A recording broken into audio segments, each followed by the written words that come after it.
Kanishka Sarkar, and over the next 1 hour, we'll talk about all the domestic as well as global cues that you need to watch out for, and also tell you about the stocks that you must keep on your radar today. So let's get started with an eye on the globe and see how the Wall Street fared overnight. Now, the US markets, they bounced back overnight after a choppy session. All of the three major indexes, they closed higher, with the Dow leading the charge, up more than 660 points, or about 1.5%, marking its third straight positive session. Tech, that helped lift the sentiment too. Alphabet hit fresh record highs on reports that Meta may use its CPU chips in 2027. Meanwhile, Nvidia, that lagged, falling more than 2.5%. Now, market charges are saying that investors are still buying the dip after November's pullback that we have seen, which was only around 4%, well below the typical correction for the month of November. But with no clear catalyst on the horizon, upside momentum may be limited to the year end. That's the word coming from experts. Now, all eyes are going to turn to the Federal Reserve, with traders pricing in about 85% chance of a quarter-point rate cut in December. And a big political wildcard is here as well. Now, Treasury Secretary Scott Bessent says that Donald Trump may announce his pick for the next Fed chair before Christmas, with Kevin Hassett emerging as the frontrunner. Someone seen as favoring lower rates. Meanwhile, if you talk about the month of November for Wall Street, it remains tough overall. All the three indexes are still on track for a losing month, as concerns about stretched tech valuations cool the year's rally. Well, that's about the Wall Street. But let's also take a look at how the commodity market is shaping up this morning. And firstly, let's put the spotlight on crude oil. Now, crude oil prices, they are slipping as reports of progress on Ukraine peace deal. That has raised the possibility of higher Russian crude supplies and hitting an already oversupplied market, that is as far as crude is concerned. Brent in fact fell over 1% to that $62.4 per barrel level, whereas the WTI, that's slightly held higher at that $58 per barrel mark. That's up about 0.2%. On the other hand, if we talk about gold, the yellow metal, that remained muted as well, but firm, with spot gold prices near that $4,140 an ounce mark, up about 0.2%. This is weaker US retail sales data that reinforced expectations of a Federal Reserve rate cut. Now, growing bets on easing monetary policy continue to support safe haven demand of the metal, that is the yellow metal. So yes, that's about Wall Street as well as the commodity market. But let's start off with some of the top global stories that we are tracking this morning. Firstly, Ukraine has said that common understanding has been reached with the US on a peace deal that's aimed at ending the war with Russia. The proposal is based on a 28-point plan presented by the US last week, which was worked on during the weekend during talks in Geneva by both American and Ukrainian officials. US President Donald Trump has claimed that on social media that original plan has been fine-tuned with additional inputs from both the sides. He has also directed his special envoy Steve Witkoff to meet the Russian President Vladimir Putin in Moscow at the same time when Secretary of the Army Dan Driscoll meets with the Ukrainians. Moving on, Treasury Secretary Scott Bessent says that there may be as many as 4 meetings between US President Donald Trump and Chinese leader Xi Jinping next year, as both sides try to keep the trade truce in place. He has also said that the Trump administration may attend an Asia-Pacific Economic Cooperation meeting in Shenzhen in China in November next year. This in addition to an anticipated state visit to Beijing in April.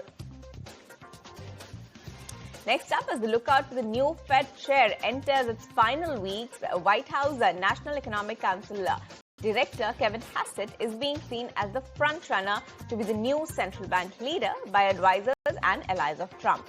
And yet, it is also being considered that Trump is known to make surprise personnel and policy decisions, meaning a nomination is not final until it's made public. U.S. Treasury Secretary Bessent estimates that the president will make an announcement before Christmas. All right, let's keep it with the U.S. and the government has posted a higher $284 billion deficit for October in a report that's delayed and impacted by the recent federal government shutdown and reflecting record tariff revenues that were offset by a shift of some of November's benefit payments into last month's data. Now, the deficit last month was up $27 billion, or about 10% from $257 million deficit posted in the month of October 2024. This was largely due to the shift of some $105 billion worth of November benefit outlays for some military and healthcare programs into October. Next up, let's talk about some macro data. Now, U.S. retail sales grew slower than expected in September as consumers grappled with persistently higher prices and companies facing higher input costs. Now, retail sales, they rose about 2% on a month-on-month basis, easing from 0.6% in August and falling short of analyst estimates. Meanwhile, the producer price index that increased seasonally adjusted at 0.3% in September, in line with the consensus estimate. Now, both core and headline PPI had decreased about 0.1% in the month of August. Moving on to the world of tech then, Meta's reported exploration of using Google's TPUs in its data centers triggered a 3% fall in Nvidia stock, reflecting investor worries over potential shifts in AI hardware supply chains and the possibility that major platforms could diversify away from Nvidia systems. The reaction underscored fears that Google's chips could emerge as a viable alternative in environments where cost and energy efficiency are prioritized. Next up, in a major diplomatic push, the India and EU free trade agreement inches closer to reality amid plans for high-level visits to New Delhi early next year. Now, this follows yesterday's joint press release, in fact, from the 6th India-EU Strategic Partnership Review meeting and 11th Foreign Policy and Security Consultations in Brussels, where both sides hailed substantial progress in talks and reaffirmed commitment to a balanced deal by year-end, and also outlined a new strategic EU and India agenda for deeper ties in trade, tech, security and sustainability. In fact, Sumita is here to take us through all of the details.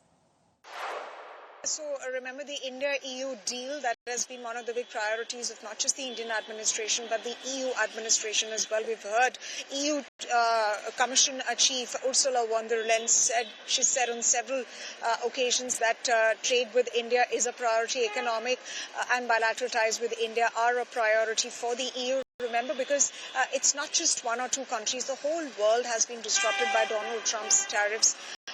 And of course, these geopolitical disruptions have impacted EU as well. And EU is looking at India as a trusted geography for trade, for economic partnerships as well.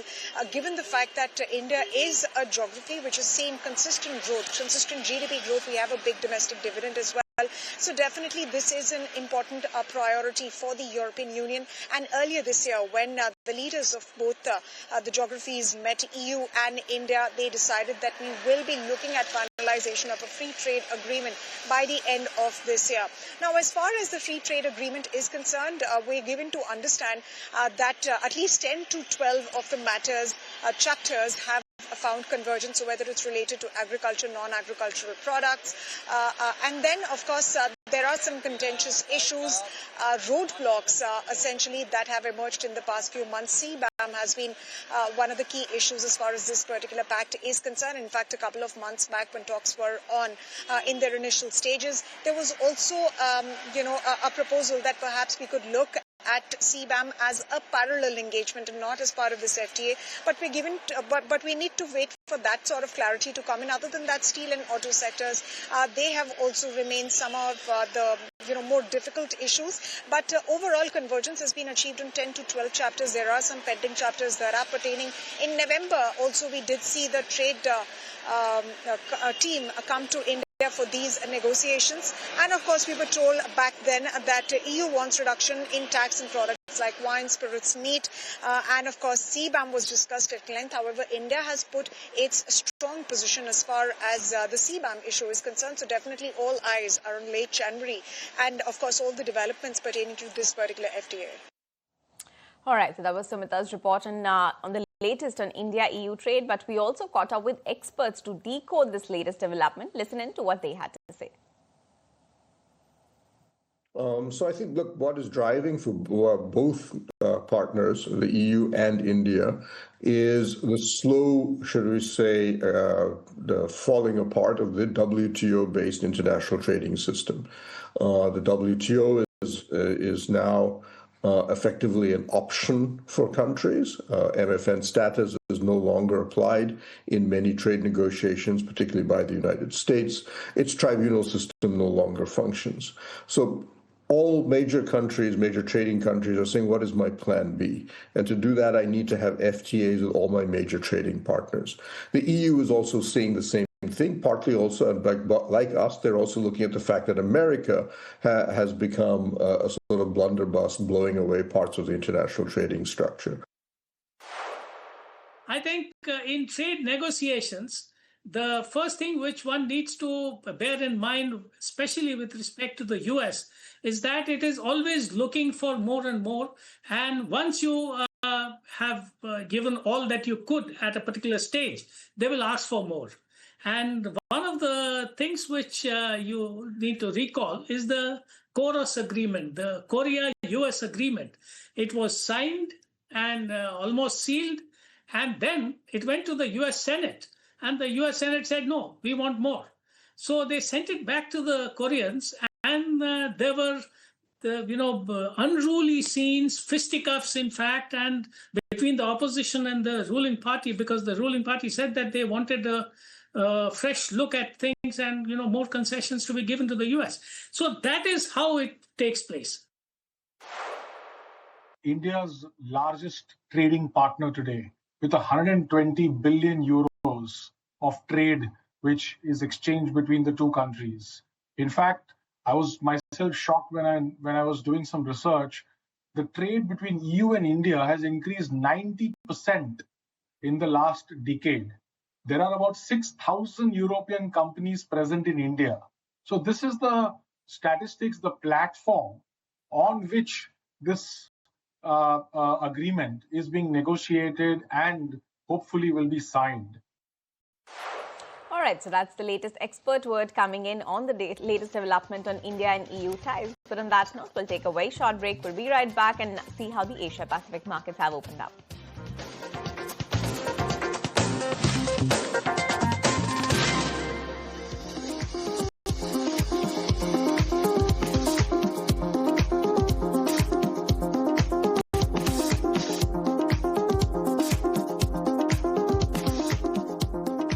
3,870 level. Hong Kong's Hang Seng Index also trading in the green, up about 0.8%, trading above that 26,100 mark for Hang Seng. Japan's Nikkei leading the gains with 1.9%, nearly 2% of gains at that 49,580 odd level. So yes, that's about some of the major indices. If you talk about South Korea's Kospi Index, that's also trading in the green, up more than 1.5% right now, close to 3,920. So yes, that's about some of the major indices. S&P ASX 200, Australia's index, also trading on the positive note, 0.7% gains coming in at that 8,598 level.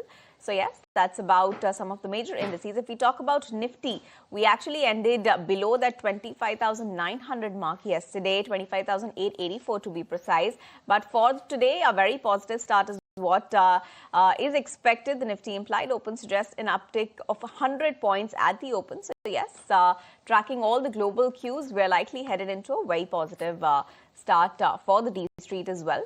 But yes, just to take a look at how the markets fared yesterday, all the entire market action roundup, Snehi is here to take us through all of that. Well, yes, a very tepid day of trade. And a weak monthly Nifty expiry day is something that our markets saw in the session.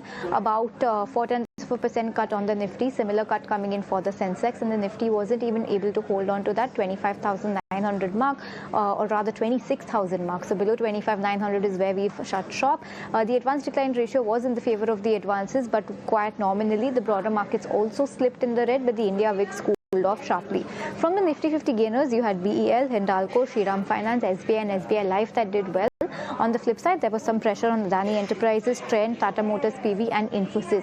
If you take a look at the sectoral gainers and losers, Nifty IT was a sector that was under pressure today, along with Nifty Energy, Auto, FMCG and Nifty Bank on the flat line. On the flip side, Nifty Realty, PSU Banks, Metal and Pharma did pretty well for themselves. Individual gainers and losers included names like HEG, Craftsman Automation, Century Plyboard on the gaining side, and Spandana Spurti as well on the back of management reject. On the flip side, you did have Yatra Online, that was under deep pressure on the back of the CEO stepping down, along with some other names like ITI Limited, Honeywell Automation, RCF, as well as Wright. So that is what the market looked like on the monthly Nifty expiry day. All eyes are going to be on when we are able to scale up to those 26,000 mark again.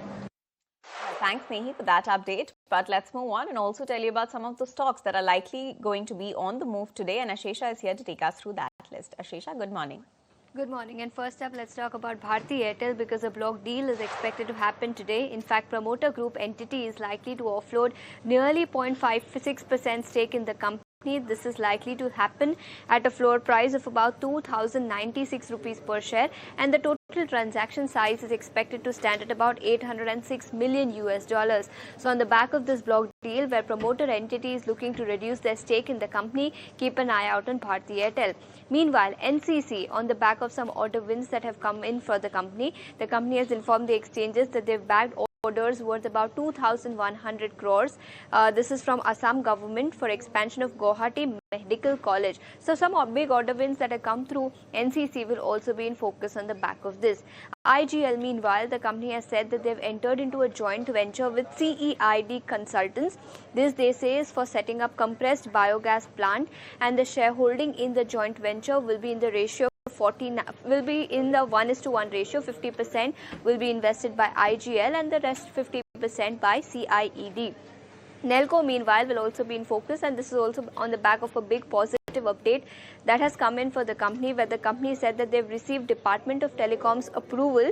This is to expand satellite services. This will also allow the company to sell VSAT services and other licenses and expand their SATCOM offering. So big update that has come in for this counter as well, and perhaps we could see positive reaction on the back of this. United Breweries, on the back of their expansion plans, in fact the company said that they've launched Heineken Silver in New Delhi, and it will be available from the 25th of November. HCL Tech, they've signed a strategic collaboration pact with AWS to accelerate financial services industry transformation. So some expansion plans over here, global expansion plans, HCL Tech in focus on the back of this. All right, thanks Ashesha for that list, but lots of other counters as well that are going to be in focus today. Firstly, let's talk about Zydus Life Sciences.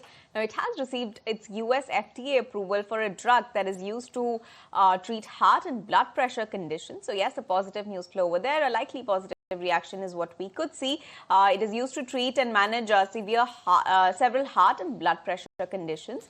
Next up on the list is ASK Automotive, that is ASK Automotive. There's been a block deal in this counter. SBI Mutual Fund bought about 78.6 lakh shares of this company yesterday. This, as the promoter sold about 4% stake to meet the minimum public shareholding norm. So yes, promoter holding has been now reduced to 74.95%. So yes, that's the latest development that we are tracking as far as ASK Automotive is concerned. Let's see how the stock reacts to that. Next up, from the cap goods space, we have LG Equipment, which is going to be in focus. This again on the back of a block deal. Now, SBI Mutual Fund yet again bought about 20.6 lakh shares of this company's stock. So yes, let's see how the stock reacts to this development. Next up on the list is SIS Limited. A change of guard is here, is what we have seen. Ravindra Kishore Sinha has resigned as the ED and chairman. Now, Rita Kishore Sinha, she has been appointed as the chairperson.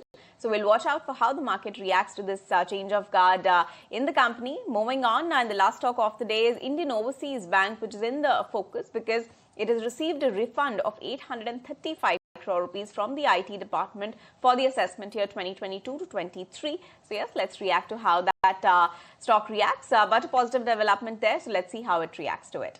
But yes, on that note, we'll take a very short break. Be right back with more on the other side.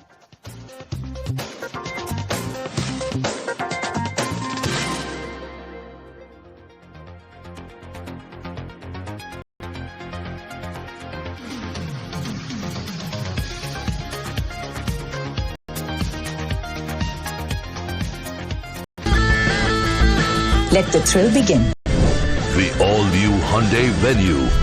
Bookings. Beige book numbers coming in. The core PCE index numbers will also be out along with the US GDP numbers. Shifting focus to the UK Chancellor Rachel Reeves will be delivering the autumn budget today. So that might be moving for their market. In terms of Japan, you will have the inflation print in the form of PPI that will be coming out. But shifting focus focus back home in terms of some corporate action. Lots of stocks to watch out for today. First up, keep a close eye on IIFL Finance, HCC, which is Hindustan Construction Company, and Jammu and Kashmir Bank. All of these three companies are going to be meeting. The boards are going to be mulling fundraising today, so watch out for that. You'll have the recently listed Studs Accessories that will be coming out with its quarterly earnings, so keep a close eye on that stock as well. HDFC AMC is going to be trading ex-bonus in the ratio 1:1, so keep a very close eye over there as well. And PFC, Power Finance Corp, is going to be trading ex-dividend as well.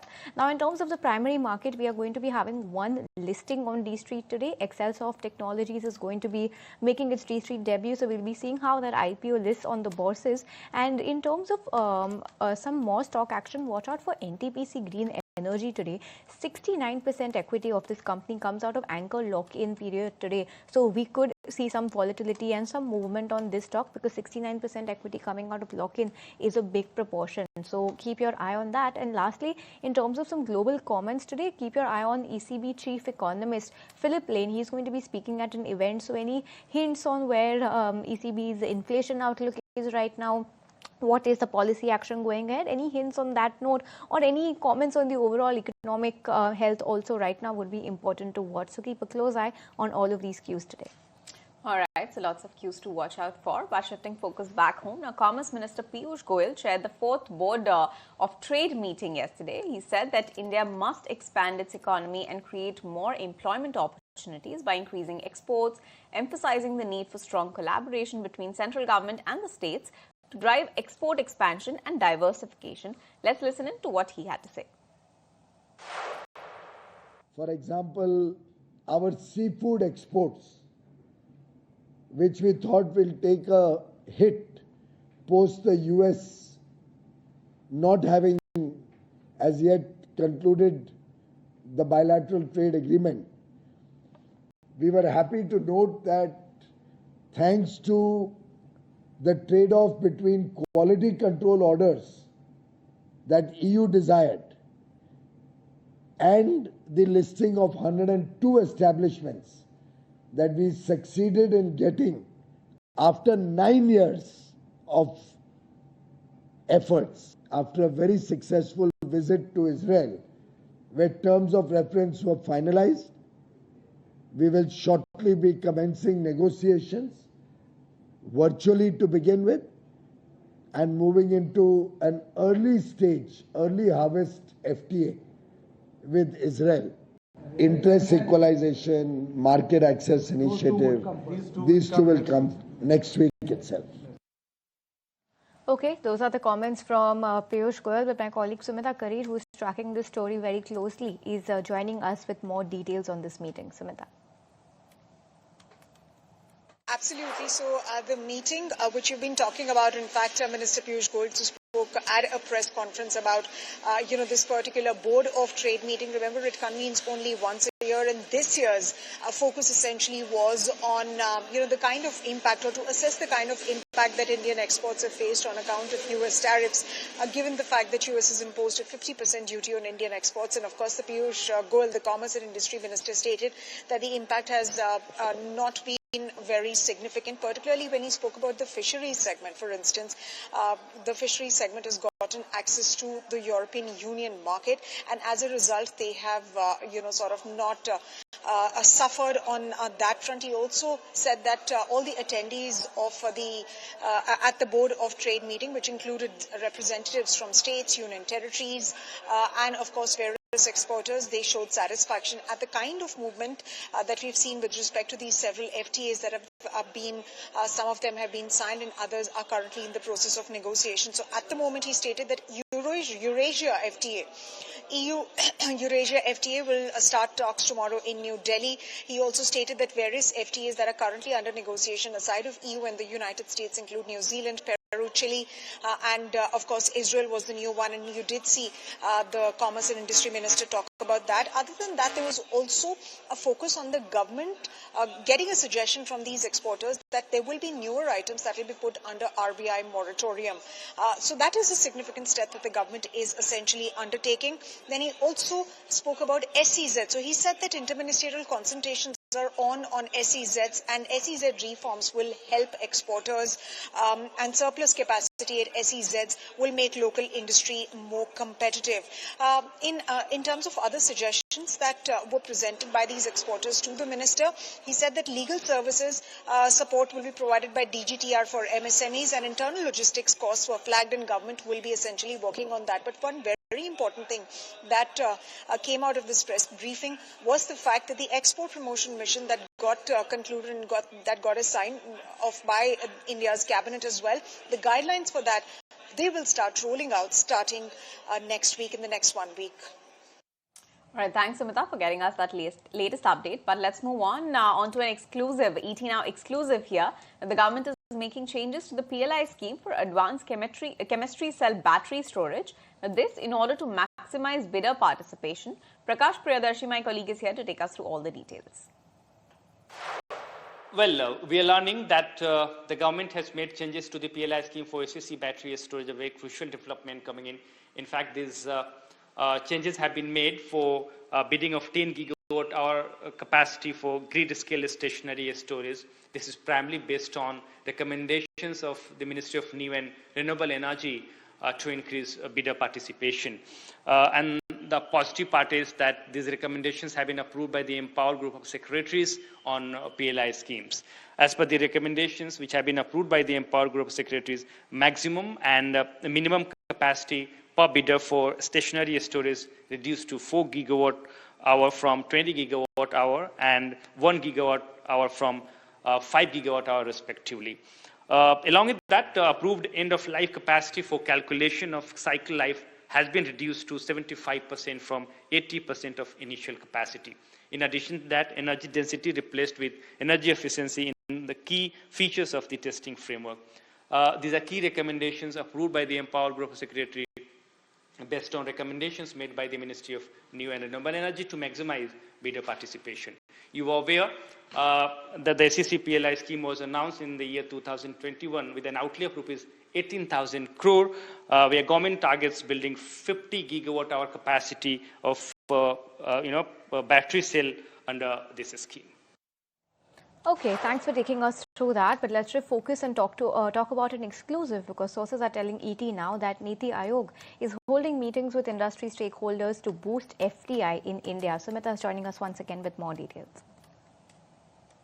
That's right. Exclusive sources have told us that Niti Aayog has been holding meetings with industry stakeholders on boosting FDI in India. In fact, representatives from Tencent consulting and legal firms, Axis Capital, amongst others, including BYD, are some of those who have attended these meetings. Now, these meetings have been held also to evaluate recommendations around FDI, gauge investor sentiment. In fact, Niti Aayog could also essentially look at identifying 50 companies out of the Fortune 500 companies to encourage them to increase FDI in India. And of course, in some of these meetings, issues related to Press Note 3 have also come up. Of course, Niti Aayog has gotten feedback, has gotten a sense of what the investment climate is like. What are these companies stating with respect to Press Note 3? And in fact, we are also given to understand that the government in the near future could be open to supporting some companies sharing a land border with India, provided that they bring investments into India, and of course they give investment commitments, and localization efforts are also boosted by these companies. In fact, a meeting on mobilizing supply chains is scheduled for Thursday, and overall the focus of these meetings is going to be on improving investor confidence, simplifying rules, creating conditions to attract greater foreign capital in the country. Remember, this is coming in after Commerce and Industry Minister Piyush Goyal met with stakeholders and VCs last week. And of course, the government said that sources suggested that the government is open to suggestions that are allowing investment in India's interest. And of course, the focus is going to be on ease of doing business. In fact, there are efforts that the government sources have told us that there will be efforts to speed up approvals, and that India will be taking decisions on easing investments that are in national interest. Remember, this meeting was also attended by stakeholders from SEBI and RBI, including VCs. All right, thanks, Sumita, for that update. But moving on to the world of sports now, the ICC officially announced the complete schedule and grouping for the ICC T20 World Cup 2026 held in India and Sri Lanka. Starting from 7th Feb in India, who are also defending champions, will be part of Group A. Now, Group A includes USA, Netherlands, Namibia and Pakistan. India will play its first match against USA on 7th February in Mumbai. India will also play their arch rivals Pakistan on 15th Feb in Colombo. Now, former captain Rohit Sharma has been named as the brand ambassador of the tournament, and the final will be held on 8th March in Ahmedabad or Colombo. Times Network's Karishma Singh joins in with more details. India's title defense of the T20 World Cup will start on the 7th of February 2026 versus USA. They will then play Namibia here in Delhi, and then the big match on the 15th of February in Sri Lanka, which is India versus Pakistan. And that, of course, is going to be the highlight as far as India's group stage is concerned, because the other matches are comparatively going to be easy for India, given its USA, Namibia and then Netherlands in Ahmedabad. So obviously all eyes will be on the big India versus Pakistan match, but of late we've seen in the Asia Cup as well that Pakistan's quality of cricket really hasn't been up to the mark, and it has been easy wins for the Indian team led by Suryakumar Yadav. But this is going to be a huge test for the Indian team as well, playing at home. Remember, they are the defending champions, winning the title back in 2024 in Barbados when they beat South Africa. So this is going to be a huge moment for India as well, to play at home in front of home crowds and also try and keep the trophy at home. So it is going to be a very interesting 1 month, with the finals slated to be held on the 8th of March and the semi-finals on the 4th and 5th of March. Okay, Karishma, thanks for taking us through all of those details. So yes, lots is happening on the sports front, but let's just focus and tell you what else has been happening in terms of news. Assam Chief Minister Himanta Biswa Sarma introduced a bill in the Assembly seeking to ban polygamy. Sarma tabled the Assam Prohibition of Polygamy Bill 2025 on the opening day of the winter session. And India has firmly set the record straight in the Arunachal Rao, stating that Arunachal Pradesh is an integral part of the country and Chinese denials can't change the truth. All right, so those are some of the top national stories that we're tracking. But on that note, we'll take a very short break. Be right back with more news and updates on the other side.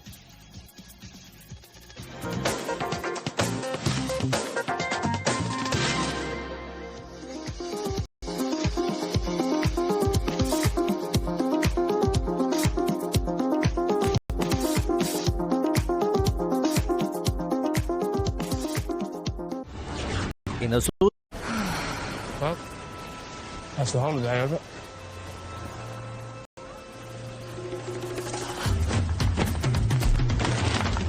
Thank you.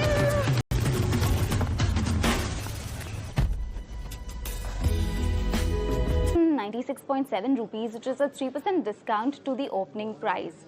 The shares will be sold through bulk trades on the exchange, and Goldman Sachs is managing the whole process. Now, the book opened on 25th November and closed on 26th November at 7 a.m. Settlement is due on November 27th. Now, FPIs can participate subject to availability limits, and the seller has agreed to a 90-day lockup on its remaining stake. That means it cannot sell any more shares for the next 3 months. It has been a meaningful block deal in a large cap name, so markets will track this demand and price discovery accordingly. Okay, Ishika, thanks so much for taking us through that. So yes, all eyes are going to be on Bharti Airtel, but the promoter is expected to sell a sizable chunk, and we'll see if that trade goes through and what the stock reaction is. But shifting focus, the narrative these days, when you take a look at some of the infra stocks, is entirely on order wins, and that makes one wonder what is happening in terms of private and government capex. So let's talk about what these order wins have been so far, and let's focus on some of the major infra players who have secured big orders this financial year so far. And Ravinder here, who tracks the sector, is joining us with a roundup of all of those major orders this year. Ravinder. Well, as infrastructure and construction segment is witnessing a strong order inflow in the past 2 months. Firstly, let's start with L&T, where as per disclosure made by the company in the last 2 months in the exchanges, company has received a different work order in the different verticals in both domestic and international market. One order is worth rupees more than 15,000 crore in the hydrocarbon onshore segment, and another order is between 5,000 to 10,000 crore in its building and factory business segment.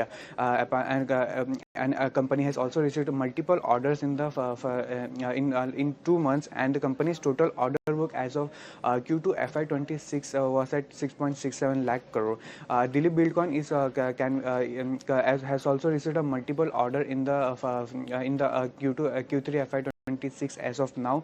The company has received a LOA for 100 megawatt solar project at 2.9 per unit, and company has also emerged as a L1 bidder for 879 crore and an NH project in Tamil Nadu, and company has also received a railway order of rupees 307 crore in the Q3 FY26 as of now, and company's total order declared in the Q3 so far stand at 6,186 crore. And if we talk about the order book of the Dilip Buildcon, then in Q2 FY26 company's total order book was at 18,610 crore. NBCC India, another player with a major order win, where company has received multiple order in the in 2 months, when company has received order from ICAI of rupees 79 crore heavy and company has also received order of rupees 350 crore from heavy vehicle factories, and company's total order disclosed in Q3 so far stand at 4,351 crore, and NBCC total order books as of Q2 FY26 was at 1.28 lakh crore. NCC India, another player with multiple order win in the last 2 months, where company has received a multiple order in 2 months, where company has received 4 projects worth rupees 710 crore, and company has also received a LOA from Central Coalfield of rupees 6,829 crore, and the company's total order book as of Q2 FY26 was at 71,957 crore. KEC International also held its ground, reporting of 5,394 crore of order in the so far in Q3 with this company's and the company's total order book as of Q2 FY26 was at 44,000 crore, including L1 pipeline. And lastly, HG Infra is also another player with a multiple order win in the last 2 months, where company has received order of rupees 274 crore from DLF Cyber City developers, and company has also emerged as a L1 of rupees 1,415 crore from Maharashtra Mail. Maharashtra Metro Rail with its joint venture, and the company's total order in Q3 so far stand at 1,689 crore, and the company's total order book as of Q2 FY26 was at 13,933 crore. And infra order momentum remains red hot for the company, which is driven by the government execution push, multiple sector capex, and stronger positive participation with back-to-back order inflow and high visibility pipeline for the second half of FY26. Thank you, Ravinder, for getting us all of those details from the infra space. Very comprehensive report there. But moving on to the auto space now, Tata Motors is betting big on Sierra comeback. Launched at a starting price of 11.49 lakh rupees, Sierra could help Tata Motors increase its market share to as much as 20 to 25%. My colleague Srishti Sharma, who was at the launch of Tata Motors Sierra SUV, filed this report. Let's take a look. Well, yes, Tata Motors Sierra is finally here, where in India the official launch is through, wherein this Sierra is coming back on the roads after 35 years long of wait. But along with that, at a very aggressive pricing is what this offering has made into the Indian roads, where Tata Motors say that this particular car will start at a price of just 11.5 lakh rupees. It is indeed fully loaded with a whole host of features and premium features rather to give that cabin feel, and along with that the company has come out with a triple infotainment screen, level 2 ADAS and lots more. But with respect to the pricing specifically, it's expected to give a tough competition to some of their rivals. Indeed, the biggest of all could be Creta.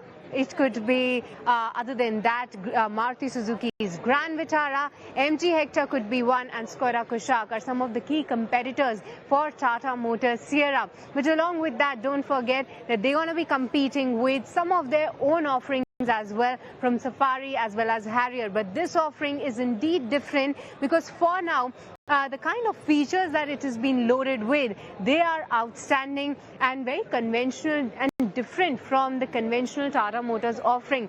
But along with that, with respect to the features, for now this car comes in with 3 engine options. One of them is the conventional petrol.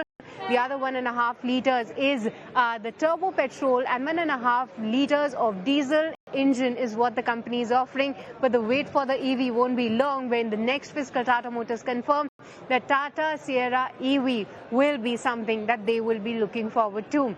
So definitely pricing is one of the key outstanding features. Tata Motors does confirm that it is not an introductory offer. It is expected to be stable for quite some time. At Tata Motors Sanand 2 plant is where this particular car will be manufactured, and analysts do believe that this definitely could be a game changer for Tata Motors in their India business.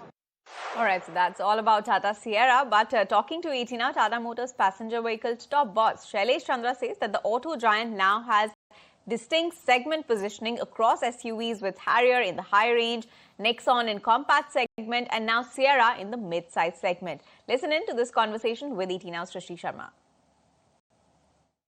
There are certain things which are carryover from the original Sierra, so that it resembles the OG Sierra. Because when you are bringing an iconic product again, you have to keep that resemblance and DNA intact. So one big thing about this car is the timeless design of OG Sierra, which has been carried forward, and that you see in the silhouette of the car, which is upright, boxy, wraparound glass, that has been carried forward, which makes it very distinct and differentiated in the segment it has been launched, which is premium mid SUV segment. And the sense on the street is that it might surpass some of your other kids on the block. I know you love all your kids, be it Harrier, be it Safari, but Sierra is special because it comes with an emotional connect also. They are excited and they are looking forward, and they are optimistic that it might surpass the sales of some of the other models. Are you optimistic too that it can be in a 5-digit number? I am not going to risk saying a number, but we have certain number basis which we are planning the production. But I must say that, the SUV segment in which our market share is around 16-17%, we believe that Sierra can help us lift this to above 20%, between 20 and 25%. So that's the expectation. I think, most of our cars are in very distinct categories. You have a Harrier on a high SUV category. You have a Nexon, which is in the compact SUV category. This is sitting in the mid SUV segment. So all of them are big in their respective segments. And therefore, I believe that this will have its own distinct space. Hope that it crosses the 5-digit mark. But, Mr. Chandra, one thing I must tell you that, yes, of course, we keep posting the stuff on Sierra. It's a very good response. But the other fact that people allude to is with respect to the services. What is Tata Motors doing to enhance that and to improve that? No, so we had a challenge because as a company, we grew 4.5 times in 4-year period. And there was also a COVID period in between, because of which there was an issue on the capacity on the service side. We could not grow because we were not allowed to open these new workshops, the approvals that you had to take from the government and all. And therefore, there was a lag in creating the capacity. But I think in the last 1.5 years, not only have we overcome the issue of capacity in about 30 hotspot cities, but also significantly improved and modernized the service centers. No, I think that assurance people were really looking forward to. But just a couple of things. Everybody is excited about Sierra, but what about the EV launch? When is that happening? That's going to happen next financial year, in the first half of the next financial year. So, all right, all eyes on that. But why not 4x4 is one of the other questions, because Sierra back then... Not 4x4 at the time of launch, but as you would have seen in the presentation that this is going to get a AWD, but not at the time of launch. All right, so that's all about Tata Motors and its plans going forward. But with that, we're completely timed out on this edition of Market Cafe. I'll take your leave. But before that, a quick look at how the markets are doing and the word from the expert. Now, Sridhar Sivaram, the investment director at Inam Holdings, believes that earnings will revive next year with signs of revival from the fourth quarter itself. He also shares a list of sectors he's bullish on. So take a look and I'll take your leave. So we think that the earnings will revive next year. So as the earnings revive next year, hopefully the new year should bring in more cheers. We think 15 to 18% earnings growth for next year. Okay, so which is a fairly strong number. So that will mean that as these earnings start to reflect, maybe in Q4 we'll start getting early signs, then the market should reflect. A low nominal GDP causes low earnings growth for the market. We need 4 to 5% inflation. If we don't get that, earnings growth will not come. We think that financials itself should give you about 12 to 15% earnings growth. Then all the other consumptions put together should add up. So we think financials should do well we think the rate cycle is ending. So banks should do well in the in the next financial year. Obviously, NBFCs will do very well because the cost of funding is low, and we think it will be lower rates for longer. So we don't see inflation really spiking up. So it's not like RBI needs to hike rates the next year, unless there is a global catastrophe or something like that, which I can't predict. If we get lower rates for longer, then rates will be lower, should benefit NBFCs. Consumption should do well, discretionary consumption. And then it's more stock specific. We like pharma, we like some commodities. I've been a bull on gold. I think that will continue to do well.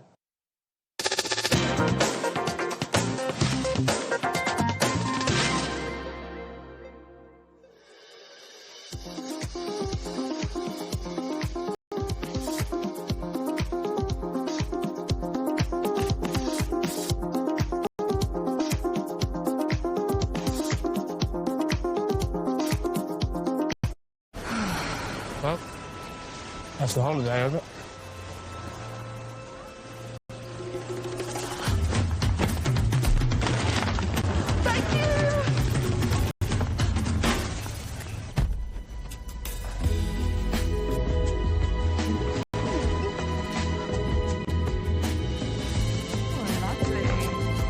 When you fly Emirates, your holiday isn't over until